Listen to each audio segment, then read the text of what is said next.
Hello everybody, my name's Snugglebot, and today we're actually going to take a slightly different thing. Usually we do Let's Plays and I just play through the game and we kind of learn together onto it. But I think this time around I'm going to do something different. I'm going to give you guys a little tutorial onto a game, kind of some nice tips and tricks to help you to play. Now, this came in light from playing Monster Hunter and realizing how much information you don't have if you've never really played this style of game before. Now, if you've played it before, it kind of follows the same thing. You understand, you're going to be grinding, you're going to be slapping things, and it's not a game that you just plow through to get stuff done. You have to properly equip yourself to prepare for what is coming about. But I feel like since this is finally onto the mainstream of consoles and not just handhelds, that it's got a brand new demographic of gamers for it to be played by. So I definitely want to do a few things to let any new players kind of have an easier time with the game so they're not swimming with everything, because there is a lot of information that gets thrown at you in this game, and I just want to make sure that anybody that wants to play it has a fair opportunity to actually have fun. Plus, I'd like to get you guys up to speed on it. So we're just going to start with the sword and shield for the weapons. We'll go down to breaking down the weapons later.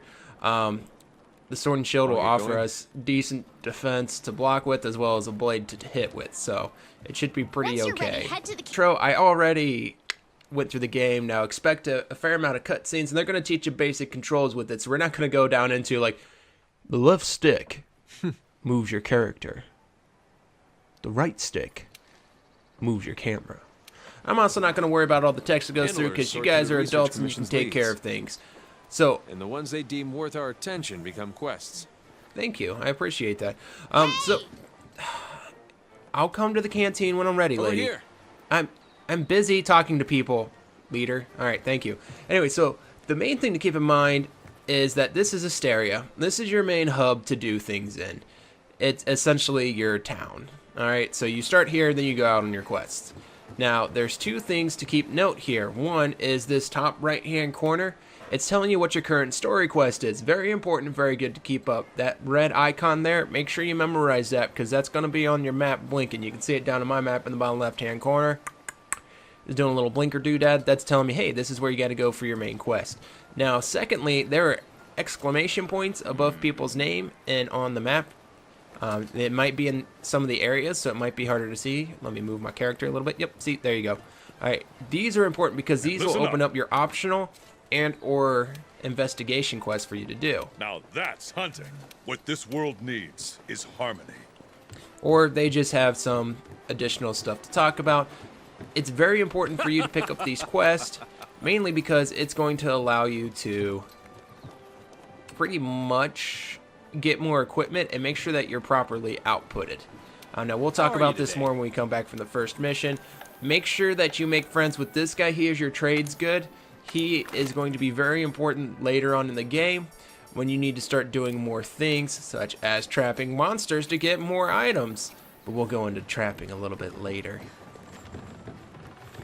Now, you can walk around this boat and have a good time with it, but I'm going to show you guys the shortcut here. Find these chains. They're all over. You can see it on the map. They're the little up-down arrows on your map. And you can pick where you would like to go within the area.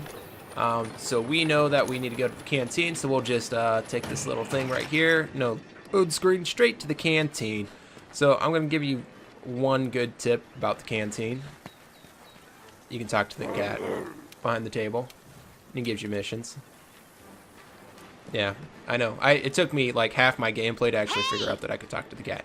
This is incoming tip number 1 for any new hunter that needs to be done, and you need to ingrain it in your brain, and you need to do it. Okay? You need to go to the canteen for every quest. You need to. Look at this. Look, on the left. It gives you 20 health, 25 stamina. 10 health, 25 stamina. 25, 10, 10. It is imperative that you make sure you take advantage of this right here. Watch the little fish cats make the food for you. I about said fishes because they threw a fish on the table. Of course, you can skip it with the option buttons to make your time go a little bit faster. See, now our quest is loaded. We are ready to depart. You can depart one of two ways. You can go out the gate and depart, or you can just hit the touchpad and, like it said up there, go on to your quest. All right, so Tips for eating at the cantina. Say you're a dingle hopper and you totally forgot to eat at the cantina before you went out on your mission. Well, guess what? All is not lost, because the game is generous enough to put a canteen right in your camp. So you'll see here, there's a table, here's some stools, you sit down, you eat at the canteen, you pay for the meal. And there you go. You go in, you got your buff. Now, the important thing about that is that if you're out on the hunt and you faint, you can still rebuff yourself at the canteen. Bonus hint of the day is fast travel. No matter where you're at on the map, as long as you're not in combat, you can fast travel. Let me go ahead and show you this real quick. So we're outside of the camp. Let's say we got to go back to the camp for whatever reason. Open up your map, find a camp, click X. You fast travel to the camp via wing drake. And there you go. And that is your bonus tip of the day. Supply box over there. Have a look and decide All what you right, should take. so the handler just told you, if you're paying attention, rule number 2. Tip number 2 for newcomers. Hit the supply box.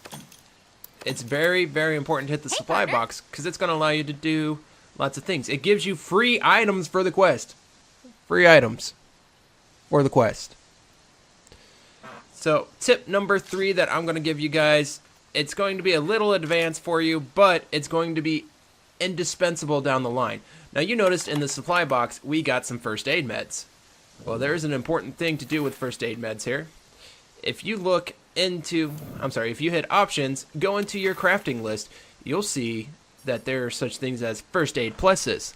Now, what's important about these first aid pluses is that they're like first aids, but they heal you even more than the first aid.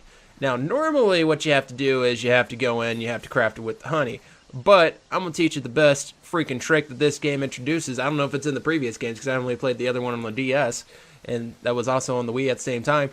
Is if you go over to the item and you press triangle, you auto-craft it. So now, anytime we pick up a honey, we automatically make a first aid plus. So there you go. Tip number 3. Right after tip number 2, it's almost like they could have been the same tips, but Sir Nibbles says no, they must be separated. Tip number 4.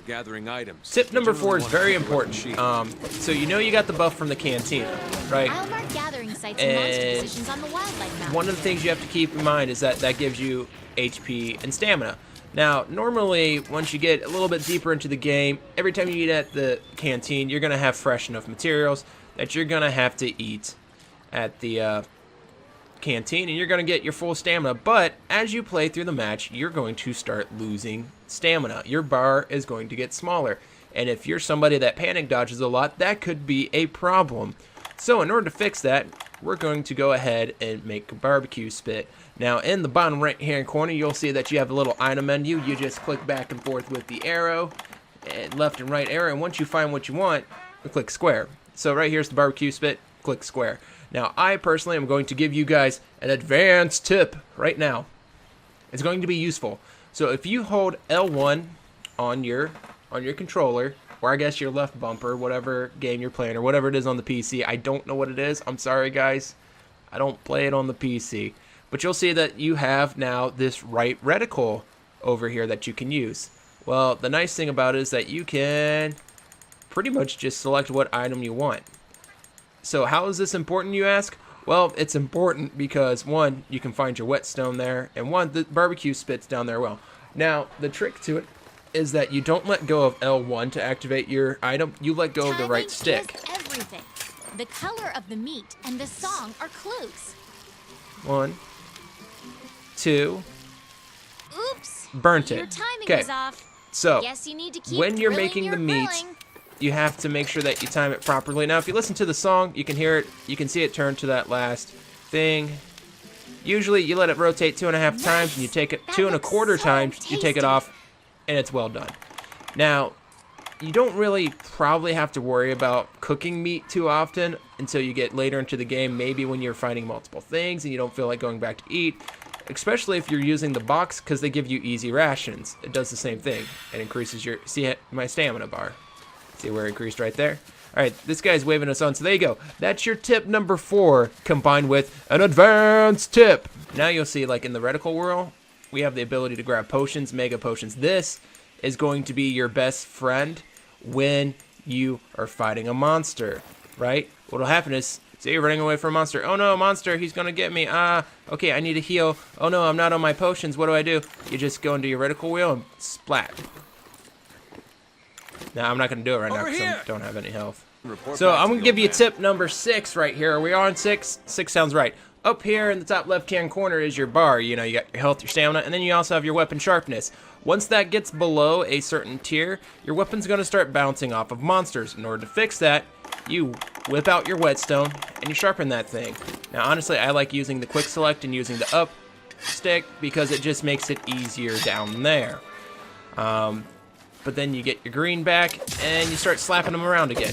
Now, the weapon sharpness at first when you're playing melee weapons is going to feel like it goes away way too fast. And that's done intentionally to get you used to feeling powerless, right? But as you make new weapons and you go through the areas more, you end up, the weapons get a lot larger sharpness gauges. And by larger, I mean they just stay sharper for a long time. So it's not really a downside. It just, at first, it seems like you're using it a lot. Especially if you go sword and shield and you're using your shield a lot, because I think that takes away from the sharpness. Don't quote me on that, though. So, tip number 8, the smithy in you. So, pretty much, you can use stuff to upgrade your equipment. Now, this is how you're going to upgrade your base equipment and go forward. So, there's 2 things you can upgrade, right? You can upgrade your armor, which isn't going to change it. What it's actually going to do is, if you upgrade your armor, is you're going to use armor spheres, and you're going to upgrade it to a new level. Now, you notice that it changes the defense as the level goes up. What this allows you to do is that it allows you to bring equipment into a stronger tier, so that maybe you didn't have enough pieces to get yourself a new chest piece, but you're getting slapped around by a monster. Go in there, upgrade your equipment. Now, the other one is upgrading your weapon. And that is going to send it down the evolutionary line. Now, you may be asking, but Snugglebot, why are you showing us the weapon upgrade first and not forging a weapon so that we have the other weapon to forge? Well, here's the thing. 1, you want to find the weapon, and it's going to show you all the trees of what it can go into. Now, if you don't have items, it's going to block off what it changes to. But this is essentially the tree. Now, the reason why I'm showing you this right away is that right now, we have an iron ore, so we can make this hunter knives too. But if you look down here, we also have the monster bone.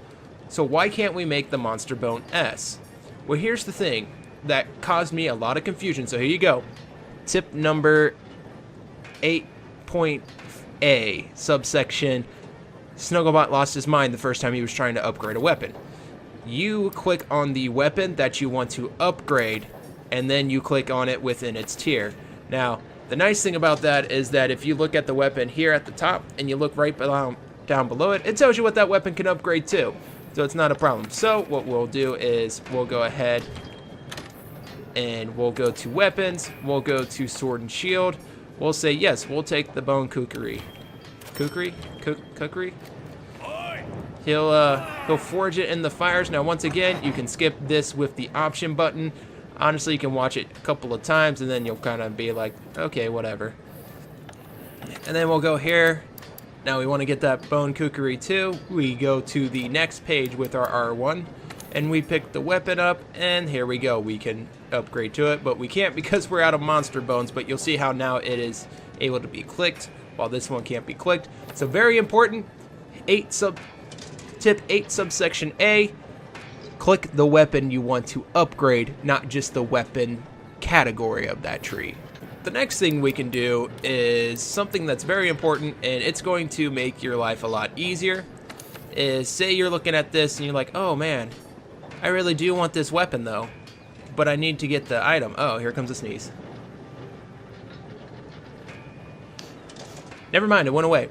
Well, they added a feature. I guess there's a feature in the game that is called wish list. So you highlight the item, you click triangle, you put it on the wish list. There you go. Bada bing, bada boom.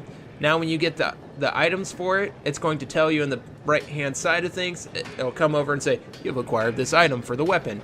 And then when you're done, it'll tell you when you've collected all the pieces for it. Now the last thing is your armor. Now, I would always suggest, with armor, we can get into a whole guide by itself on what to look at with armor, what needs to be done with armor, so on and so forth. but I would always suggest coming back from a mission, especially when you're starting, looking at your armor, and then creating the new armor if you have the means for it. Now, the thing to keep in mind with armor is that each armor is going to tell you the defense on the right-hand side, what elements it's strong against, and then lastly, the skills. Now, the skills are something you should be paying attention to because you don't want to use wasted skills. So we're taking a look here. These both have a defense of 6. Now, if you're not too sure about what element you need and you're just looking at the base defense, you're like, oh, okay, well then I can go with either one, which is completely true. But take a look at this hunter armor. This thing that it has is slinger capacity. So if we hit the touchpad on the PlayStation 4, I don't know what it is for the other consoles. It'll actually tell you right down here in the bottom right hand corner. It'll tell us what it does. So slinger capacity increases the loaded capacity for slinger ammo obtained in the field. Oh, well, you guys honestly don't need to worry about that if you're a newcomer, because your slinger is not going to be your main means of attack. But if you look at this bone armor here, it says attack boost level 1. Increases the attack power, also improves infinity at high levels. Oh, we like to hit things with things, so we're going to make that to increase our overall attack power. Alright, and there you go, and that's going to do it for Fresh Off the Boat. Let me guys know if you want more instructional or tutorial videos on the Monster Hunter world. There's a lot more stuff we can go over, but I just wanted to kind of go over the first things that you want to make sure you're doing when you start playing the game, so that you can keep up with everybody and not feel like you're being left behind. There's a lot of other stuff that you're going to want to make sure that you do, but it's not something that you have to worry about right away. If it is something that you guys are interested in, let me know down in the comments. I'll probably do 1 or 2 more just to make sure. Now, I don't know if I'll be releasing them on the normal release days or if they'll just kind of be something that I do on the side, that I kind of throw up there to help out people. But anyways, if you liked the video, go and snuggle on up to that like button and give it a firm yet sensual click. And while you're down there, don't forget to subscribe. And I look forward to seeing all of you in the next video.